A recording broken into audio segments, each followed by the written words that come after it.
Une des particularités de la naissance de Christ et de la nouvelle naissance des enfants de Dieu, c'est qu'une puissance immanente vient en nous. Le Seigneur Jésus a dit, prenez courage, j'ai vaincu le monde. Jean 16, 33. Et Jean déclare aussi, tout ce qui est né de Dieu triomphe du monde. 1 Jean 5, 4. En Christ et dans l'enfant de Dieu, né de nouveau, il y a une vertu, un pouvoir inhérent qui triomphe du monde. C'est là, dans la constitution même de la nouvelle vie. Il peut y avoir des échecs, de fréquents insuccès, des chutes dans la bataille, certaines pertes et de sombres passages. Il peut même y avoir certains débordements. Mais c'est une chose extraordinaire et qui ravit notre cœur de voir comment cette vie persiste. Parfois, je ne peux que sourire. Les gens me disent qu'ils vont tout laisser tomber, qu'ils ne peuvent pas aller plus loin, qu'ils partent. Et certes, vous ne les voyez plus durant un certain temps. Mais ils reviennent. Et cela arrive bon nombre de fois. Combien de gens m'ont dit, et même assez récemment, j'en vois tout promener, je suis à bout, je m'en vais. Et se connaissant bien eux-mêmes, ils savent ce que cela signifie. Mais ils ne peuvent pas le faire. Ils sont semblables à l'éphémère autour d'une lampe. Ils ne peuvent pas s'éloigner, ils reviennent abattus et honteux. Vous savez, si c'était rationnel, ils ne le feraient pas. Et je ne le ferais pas.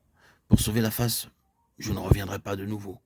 Mais il y a quelque chose d'autre, quelque chose de plus qui est plus fort que notre honte, plus fort que notre amour-propre, plus fort que notre désespoir, plus fort que notre coupable inconstance. Il y a une insistance qui nous ramène et qui nous conduit à aller plus loin. C'est l'histoire de la plupart des enfants de Dieu. Ce qui est né de Dieu triomphe du monde. Ce fut vrai de Jésus. Car comment a-t-il vaincu? Non par la force physique, ni par la détermination de la volonté, ni par le pouvoir de la pensée ou de l'argumentation. Il n'a jamais mis le monde sous ses pieds de cette manière. C'est par la force de son caractère pur et divin, par le genre d'homme qu'il était, par la nature divine en lui qu'il a triomphé. Et il en est de même pour chaque enfant de Dieu, certes, à un moindre degré que pour lui-même, dans son expression et dans sa manifestation.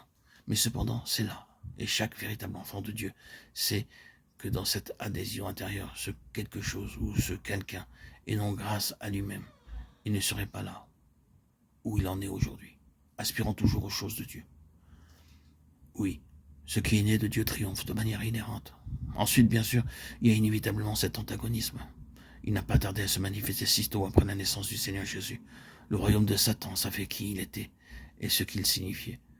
Ce royaume avait beaucoup de moyens et de puissants instruments dans sa main. Et Hérode en était un.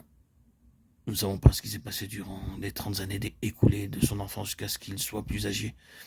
Il n'aurait pas été surprenant d'apprendre, s'il y avait eu ces récits, qu'il l'avait souvent échappé belle. Toutefois, nous savons que dès sa sortie du Jourdain, dès son onction pour accomplir cette œuvre, pour amener les autres brebis et conduire d'autres fils à la gloire, tout l'enfer était à ses trousses. Où qu'il aille, l'atmosphère était pesante à cause de cet antagonisme. Nous connaissons peut-être quelque chose de cette atmosphère, mais combien cela a dû être infiniment pire pour notre Seigneur à cause de la sensibilité de son esprit, de ressentir cette animosité, cette haine terrible de la part de ces puissances néfastes envers lui agissant à travers les hommes. Oh, la constante et presque monotone répétition. Il cherchait à le faire périr, il cherchait à le détruire, il cherchait comment il pourrait le faire mourir. C'était l'atmosphère dans laquelle il vivait.